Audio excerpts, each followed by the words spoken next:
Magiging negosyante na tayo, Tanggol! Buo kang Tanggol!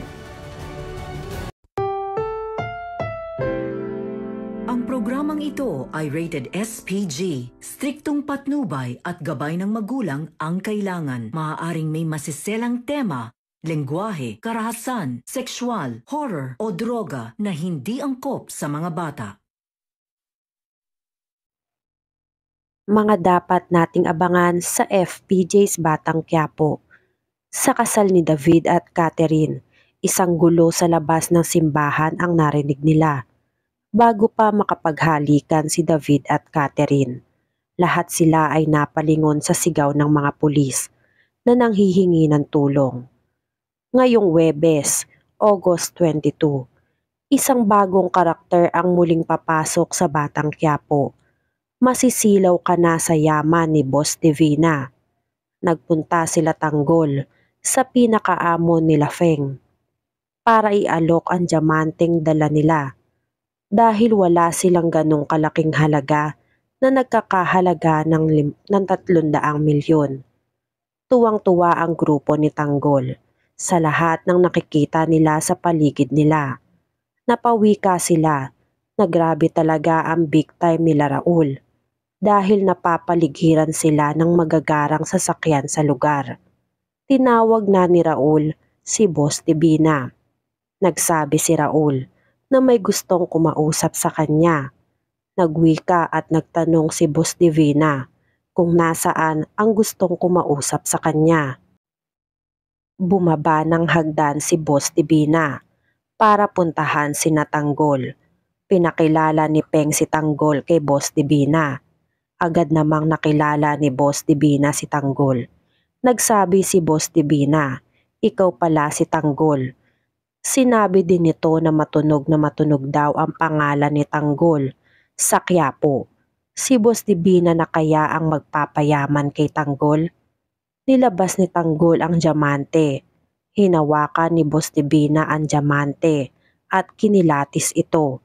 Nagtanong siya kay Tanggol kung magkano binibenta ni Tanggol ang diamante. Nagsabi si Tanggol na murang-mura lang niya binibenta ang diamante. Sinabi ni Tanggol ang presyo ng diamante na ibibenta nilang magkakaibigan sa halagang 300 milyon. Inalok ni Boss Divina ang grupo nila Tanggol na isososyo sila nito sa lahat ng negosyo nila, kapalit ng diamanteng dala nila Tanggol. Nagtanong si Tanggol kung ano ang ibig sabihin ni Boss Divina sa sinabi nito sa kanila. Nagsabi si Boss Divina na lahat ng makikita nila Tanggol sa paligid nila at lugar, pati na rin ang ari-arian na meron si Boss Divina, ay magiging kahati na sila kapalit ng diamante. Agad namang natuwa ang kaibigan ni Tanggol. Nagwika sila na magiging negosyante na sila kung sakaling pumayag si Tanggol sa gustong mangyari ni Boss Divina. Sinabihan ni Oweng si Tanggol na pumayag na si Tanggol sa gustong mangyari ni Boss Divina. Napapaisip naman si Tanggol kung ano ang magiging desisyon niya. Kung papayag ba siya sa kapalit ng diamanteng dala nila. Kinausap naman ni Boss Divina si Raul. Pinakita ni Boss Divina ang diamante. Nagwika si Boss Divina na ang diamanteng dala nila Tanggol ang lalong magpapayaman sa kanila. Ang nakaraan sa FPJ's Batang Quiapo.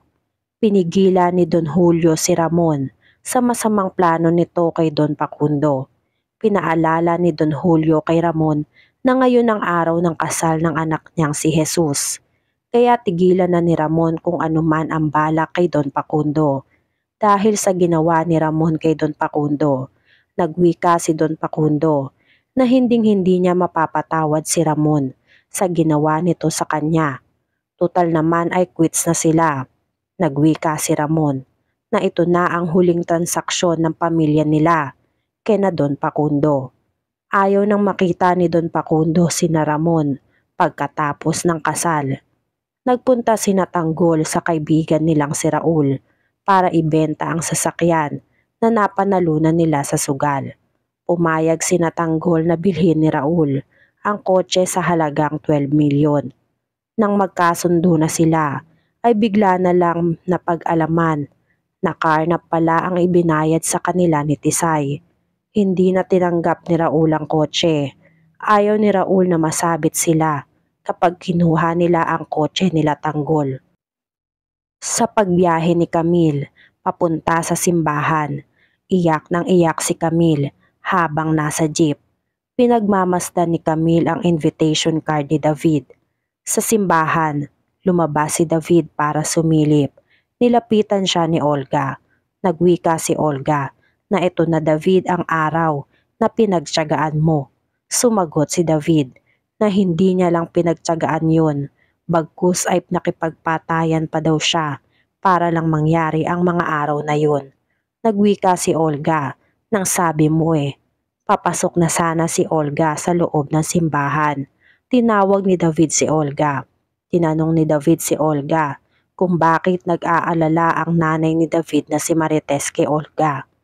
Nagpalusot naman si Olga na wala lang yun dahil tinatanong lang daw ni Olga kung nasaan ang kapatid niyang si Tanggol. Nagsabi si Olga na nilalason niya ang utak ni Marites para sabihin kay Olga kung nasaan si Tanggol.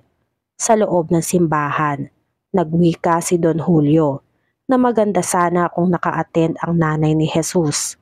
Nagwika si Ramon na masyado kasing nagmamadali ang kasal ng anak niyang si Jesus. Hindi daw tuloy na imbitahan ang mga dapat nilang imbitahin. Nagsabi si Don Julio na ganun talaga siguro dahil matindi ang tama ng anak niyang si Jesus sa apo nitong si Don Facundo. Kaya hindi na nakapaghintay si Jesus. Nagwika si Ramon na maganda sana kung nandun mismo sa espesyal na araw ang nanay ni Jesus. Dumating na sina Catherine sa simbahan. Sa loob ng kotse, nagwika si Senyora Bettina na ito na ang araw na pinakahihintay nila, na sa wakas ay magiging isa na sila ng mga Montenegro. Sinabihan ni Bettina si Catherine. Nangumiti naman siya. Pinalaan din ni Senyorita Bettina itong si Catherine na wag gagawa ng kalokohan o ng kahit anong ikahihiya ng pamilya nila. Dumating na din si Don Facundo. Pinuntahan agad ni Don Facundo si Catherine sa sasakyan para silipin. Nagtanong si Senyora Bettina kung bakit ngayon lang sila nakarating. Buong akala daw ni Bettina ay hindi na sila darating sa kasal ng apong si Catherine. Nagsabi si Don Facundo na hindi lang alam ni Senyora Bettina kung gaano katagal pinag-isipan ni Don Facundo kung pupunta ba siya o hindi sa kasal ng apo niyang si Catherine. Nagsabi si Don Facundo na akala niya sa araw ng kasal masaya ang mga tao, pero bakit parang hindi naman daw masaya si Catherine. Tinawag ni Don Facundo si Catherine. Lumingon si Catherine kay Don Facundo na humihikbi, na parang nagmamakaawa. Kaya sinarado na ni Senyora Bettina ang bintana para kung ano pa ang baging desisyon ni Don Facundo. Si Boss Divina na kaya ang tutulong kay Tanggol na yumaman. Marami-rami pa tayong aabangan. Kaya kung gusto nyo pa ng mga ganitong klaseng video, ay mag-subscribe at i-like itong video na to. Maraming salamat po.